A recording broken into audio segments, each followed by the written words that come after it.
안녕하세요, 여러분. 오늘은 재벌 집안의 숨겨진 이야기를 들려드리려고 합니다. 작은 며느리로 살아온 한 여인이 어떻게 인생의 역전을 이뤄냈는지 그 놀라운 이야기를 함께 하시죠. 이 채널을 처음 방문하신 분들은 구독과 좋아요 꾹 눌러주시고 알림 설정까지 해주시면 더 많은 감동적인 이야기를 만나보실 수 있습니다. 그럼 시작하겠습니다. 개가 먹는 것도 아니고 이게 뭐야? 아닙니다. 시어머니, 큰며느리 수진의 날카로운 목소리가 식당을 가득 채웠다. 주희가 정성껏 차린 아침 식사를 보더니 갑자기 접시를 집어들었다. 형님, 무슨... 주희가 말을 채 끝내기도 전에 수진은 주희의 머리채를 잡아 끌었다. 컥, 주희가 비명을 삼켰다. 무릎 꿇어. 당장. 수진이 소리쳤다. 주희는 어쩔 수 없이 바닥에 무릎을 꿇었다. 수진은 주희가 정성껏 만든 계란말이를 바닥에 던져버렸다. 개처럼 먹어봐. 내가 만든 음식이 얼마나 형편없는지 직접 맛보라고. 형님, 제발. 주희의 눈에 눈물이 고였다. 빨리 안 먹어. 수진이 주희의 머리를 바닥으로 눌렀다. 그 순간 시어머니 정숙이 식당으로 들어왔다. 하지만 말리기는커녕 그저 차갑게 바라볼 뿐이었다. 어머니, 주희가 또 음식을 엉망으로 만들었어요. 어머님이 새우 알레르기 있으신 거 알면서 새우를 양념에 넣었다고요. 주희는 고개를 들었다. 아닙니다. 어머니, 저는 새우는 절대... 닥쳐. 수진이 주희의 뺨을 후려쳤다. 찰싹. 소리가 식당에 울려 퍼졌다. 정숙은 그 광경을 보고도 표정 하나 변하지 않았다. 주희, 일어나지도 마. 내가 정말 새우를 넣지 않았는지 내가 직접 확인할 거야. 주희는 무릎을 꿇은 채 고개만 들었다. 억울했지만 이 집에서 자신의 말은 아무 의미가 없다는 걸 너무나 잘 알고 있었다. 정숙이 김치찌개를 맛보더니 인상을 찌푸렸다. 이게 뭐야? 새우 맛이 나잖아. 어머니, 정말 아닙니다. 제가 만든 김치찌개에는... 주희가 항변했지만 소용없었다. 수진이 비웃었다. 또 변명이네. 어머님이 직접 맛보셨는데도. 사실 수진은 주희가 새벽에 화장실 간 사이 몰래 주방에 들어가 김치찌개에 새우를 섞어 넣었다. 정교한 계획이었다. 시어머니의 새우 알레르기는 심각했다. 만약 먹었다면 응급실로 실려갔을 것이다. 그때 시아버지 박철호 회장이 식당으로 들어왔다. 무슨 일이야? 철호의 목소리는 침착했지만 분위기는 냉랭했다. 여보, 큰일 날 뻔했어요. 정숙이 다급하게 말했다. 주희가 내 알레르기를 알면서도 새우를 넣었어요. 이건 고의예요. 철호는 무릎 꿇은 주희를 내려다봤다. 주희의 뺨에는 수진의 손자국이 선명했고 바닥에는 던져진 음식들이 흩어져 있었다. 주희, 일어나. 철호의 목소리는 명령조였다. 주희는 떨리는 다리로 일어섰다. 정말 새우를 넣었냐? 아닙니다. 회장님, 저는 시어머님 알레르기를 잘 알고 있습니다. 저는 어머님이 알레르기가 있다는 것을 잘 알고 있습니다. 절대 새우는... 또 거짓말이야. 수진이 소리쳤다. 어머님께서 직접 맛보시고 새우 맛이 난다고 하셨잖아요. 철호는 김치찌개를 한 숟가락 떠서 맛봤다. 그리고 조용히 말했다. 새우 맛이 나긴 하네. 주희의 얼굴이 하얗게 질렸다. 하지만 철호가 계속 말을 이었다. 이상하네. 주희, 넌 김치찌개에 새우를 넣지 않았지? 오늘도 큰언니한테 무릎 꿇었다. 네, 회장님. 저는 정말 넣지 않았습니다. 철호가 수진을 날카롭게 바라봤다. 수진, 주방 CCTV 확인해보자. 수진의 얼굴이 순간 굳어졌다. 네, CCTV요? 그게 왜 필요해요? 시어머님이 직접. CCTV 있는 거 모르는 척하지 마. 지난달에 설치했어. 주희가 새벽에 김치찌개 끓이는 거부터 지금까지 다 확인할 수 있지. 그건. 수진이 당황하기 시작했다. 뭐가 문제야? 주희가 정말 넣었다면 CCTV에 나올 테고. 그럼 주희를 당장 내보내면 되잖아. 확인하자고. 철호의 눈빛이 차갑게 빛났다. 정숙도 의아한 표정을 지었다. 남편의 태도가 심상치 않았다. 30분 후 서재에는 온 가족이 모였다. 철호가 노트북을 켜자 CCTV 화면이 나타났다. 새벽 5시 주희가 주방에 들어와 김치찌개를 끓이기 시작했다. 양념을 넣고 김치를 볶고 육수를 붓는 모습이 차례로 나왔다. 새우젓은 끝까지 사용하지 않았다. 그리고 주희가 화장실에 간 6시 20분. 수진이 슬그머니 주방에 들어왔다. 주희를 살피더니 냉장고에서 새우를 꺼내 김치찌개에 재빠르게 섞어 넣었다. 이게 뭐야? 정숙이 경악했다. 수진은 할 말을 잃었다. 얼굴이 새하얗게 질렸다. 수진. 철호의 목소리는 얼음장 같았다. 내가 일부러 새우를 넣고 주희에게 누명을 씌운 거지? 저는 그게. 수진이 말을 더듬었다. 대답해. 이게 처음이 아니지. 그동안 주희를 괴롭힌 일들. 다 내가 꾸민 거였어?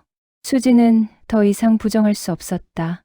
증거가 눈앞에 있었다. 아버님, 죄송해요. 수진이 울음을 터뜨렸다. 하지만 철호는 냉정했다. 너 지금 울 자격 있어.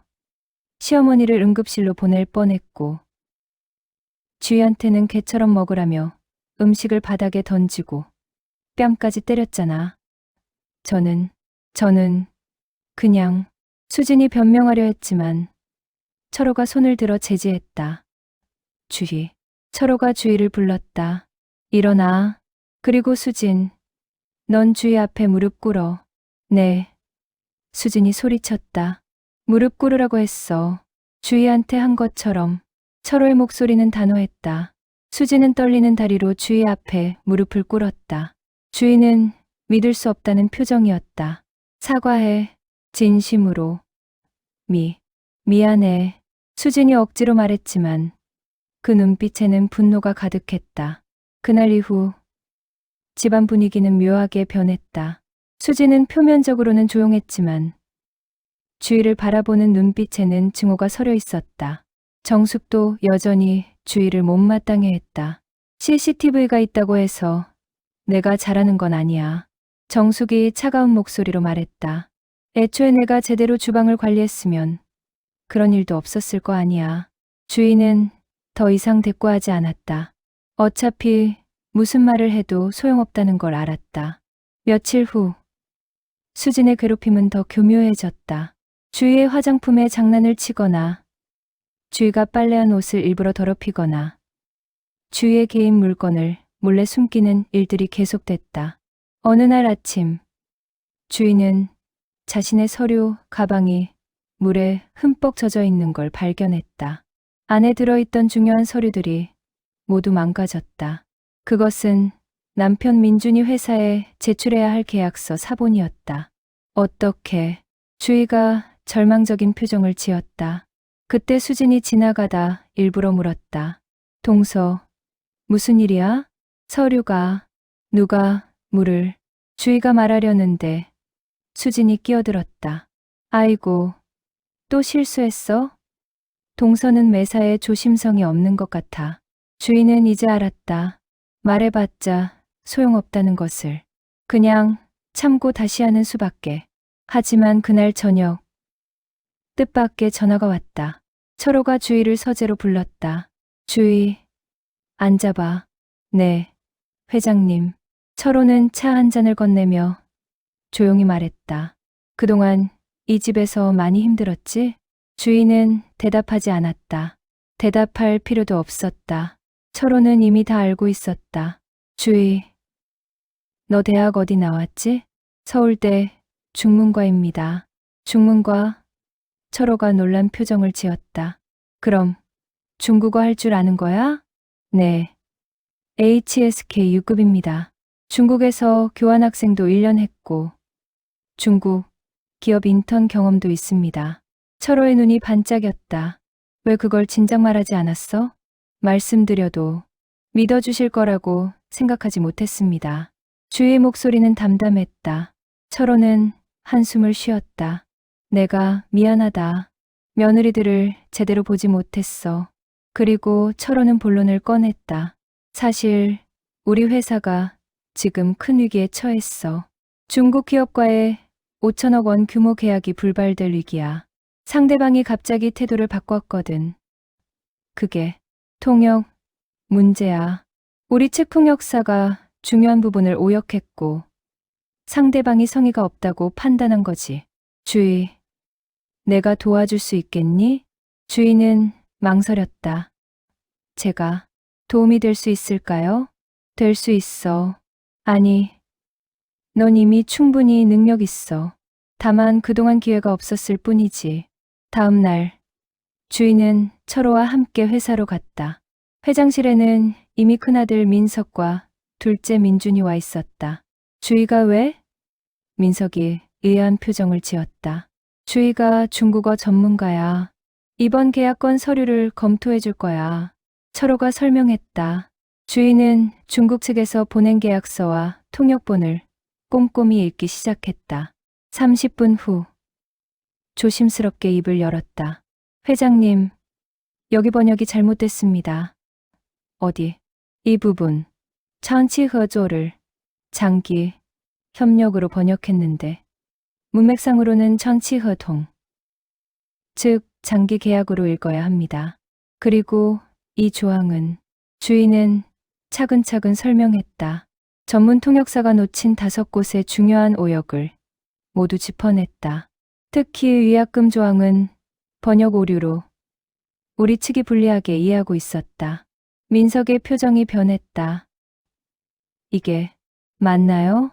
확실합니다. 저는 대학 시절 중국기업법 관련 논문도 썼습니다. 주희가 자신 있게 대답했다. 철호는 처음으로 주희를 제대로 보는 것 같았다. 주희, 넌 왜 이런 능력을 숨기고 살았어? 보여드려도 믿어주실 거라고 생각하지 못했습니다. 작은 며느리는 아무리 잘해도 철호가 주희의 말을 끊었다.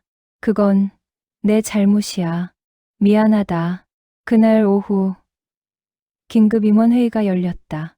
주희의 분석 내용이 공유되자 회의실이 술렁였다. 계약이 틀어진 이유가 오역 때문이었다니.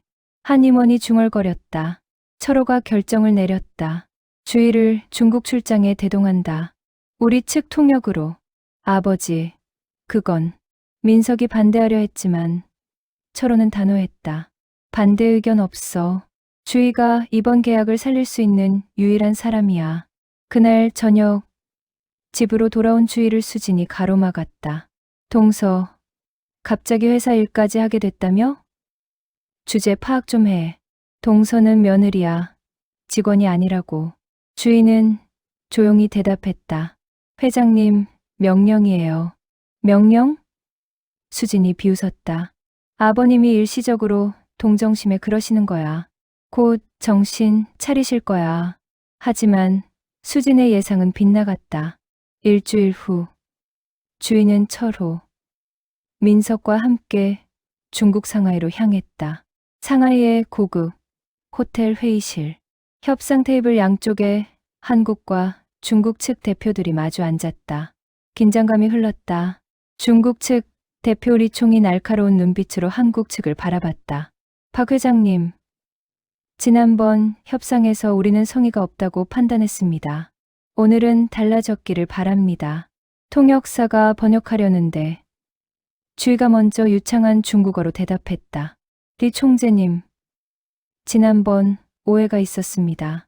저희 측 번역에 문제가 있었고 그로 인해 리 총재님의 진의를 제대로 이해하지 못했습니다. 오늘 다시 명확히 하고자 합니다. 리 총의 표정이 놀라움으로 변했다. 오, 중국어를 하시는군요. 그것도 아주 유창하게. 저는 서울대학교에서 중문학을 전공했고 베이징에서 1년간 교환학생 생활을 했습니다. 주희가 공손하게 답했다. 서울대? 대단하시군요. 박 회장님의 따님이십니까? 아닙니다. 저는 박 회장님의 둘째 며느리입니다. 며느리? 리총이 감탄했다. 이렇게 능력 있는 며느리를 두시다니. 박 회장님은 복이 많으십니다. 철호가 처음으로 자랑스럽게 미소 지었다. 그동안 제가 몰라봤습니다. 협상은 순조롭게 진행됐다. 주인은 단순히 통역만 한 게 아니었다. 중국 측의 문화적 뉘앙스를 정확히 파악하고 양측이 오해할 만한 부분을 미리 설명했다. 심지어 중국 고전을 인용하며 신뢰를 쌓았다. 쥔즈즈저단 루쉐. 군자의 사귐은 물처럼 담백하다고 했습니다. 저희는 단기적 이익이 아니라 장기적 신뢰를 추구합니다. 주의 말에 리총이 크게 고개를 끄덕였다.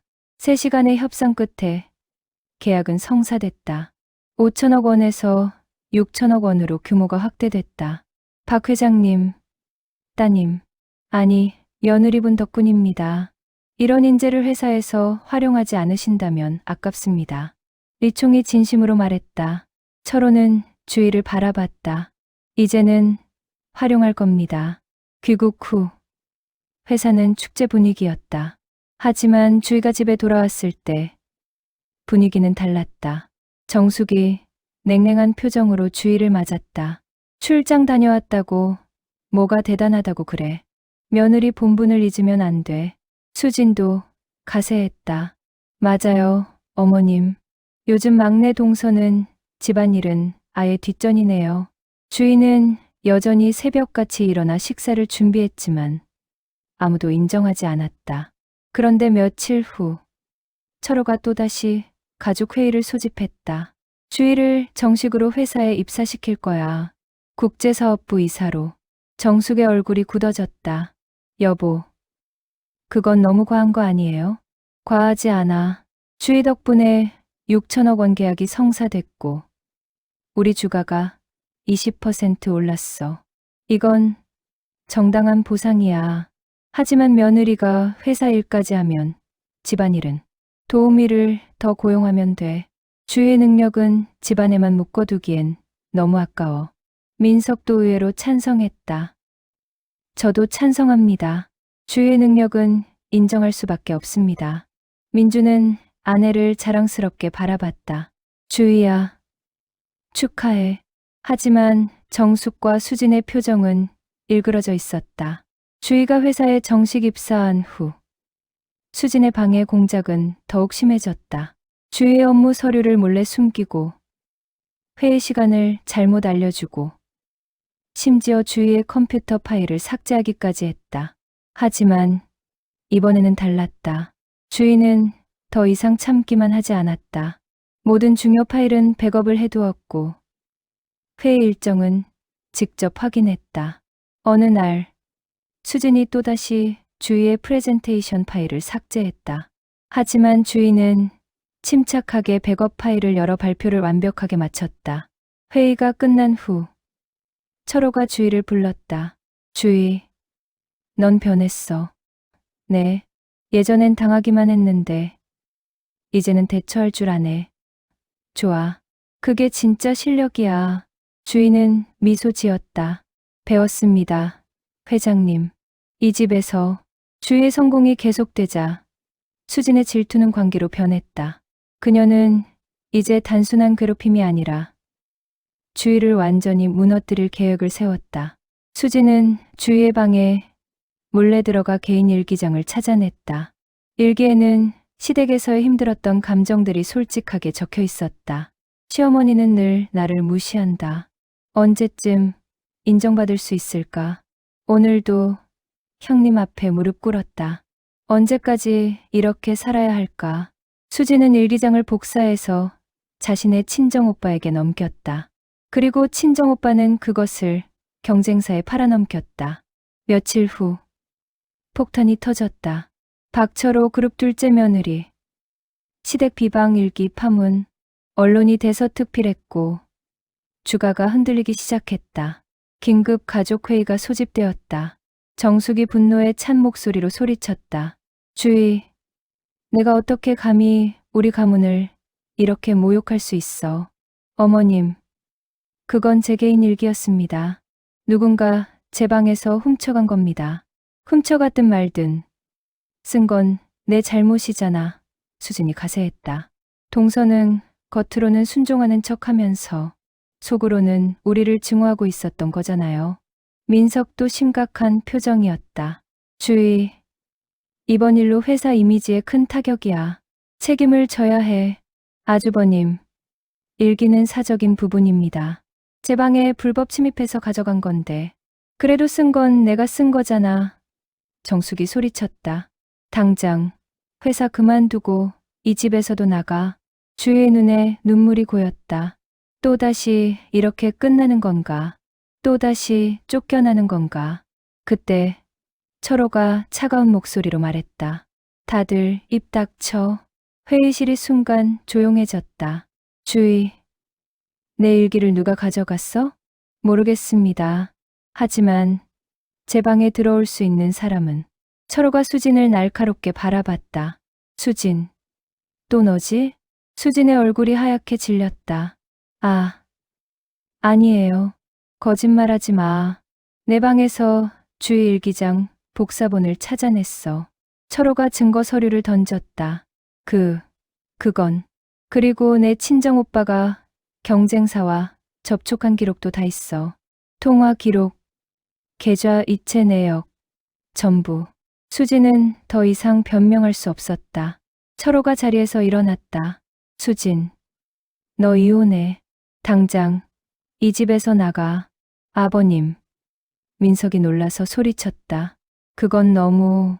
내 아내가 가문의 기밀을 경쟁사에 팔아넘겼어. 이건 배신이야. 용서할 수 없어.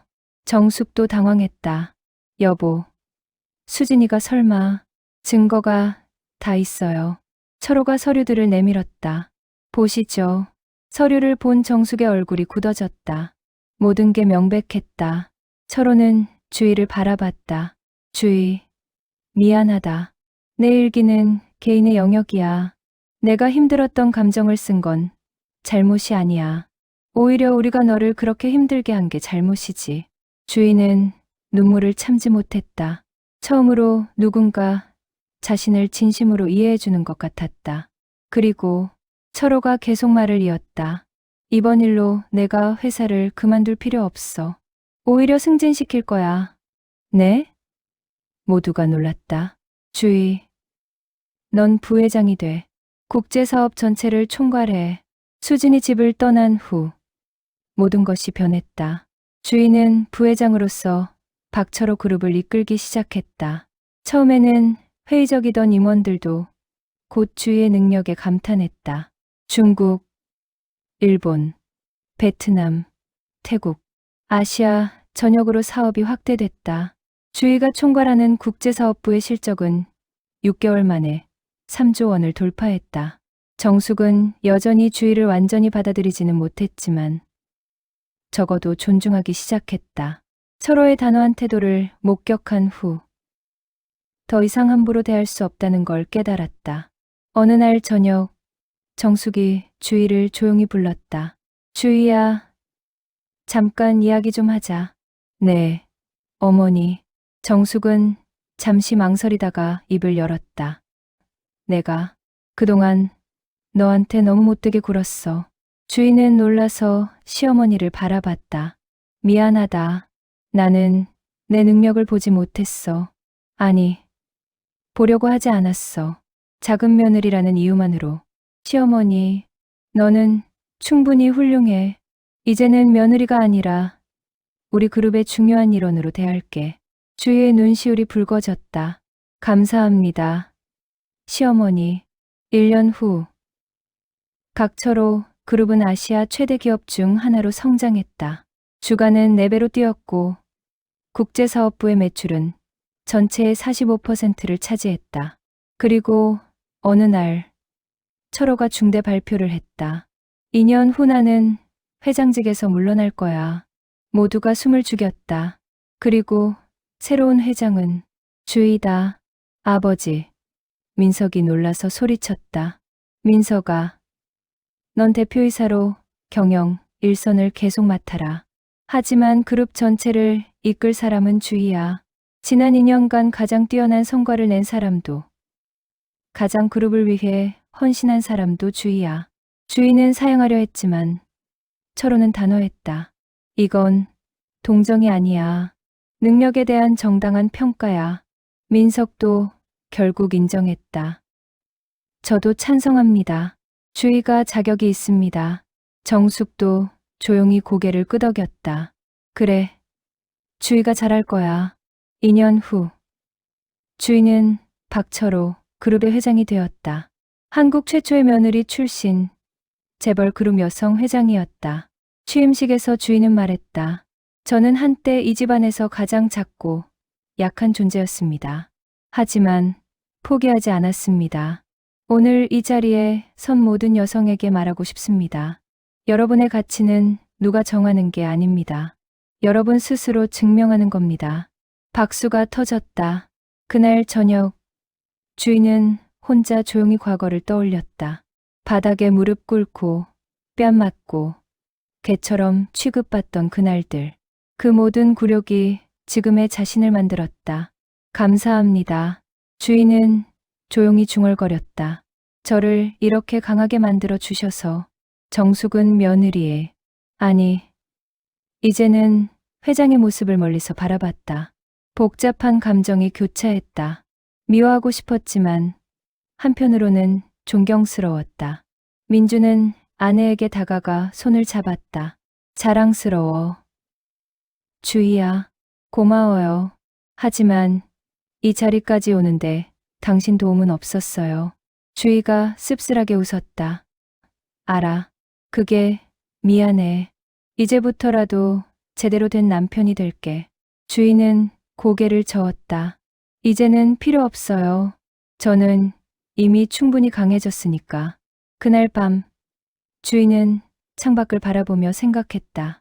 자신을 짓밟으려 했던 사람들이 결국 자신을 단련시켰다는 걸, 그들의 무시와 괴롭힘이 자신을 강철처럼 만들었다는 걸.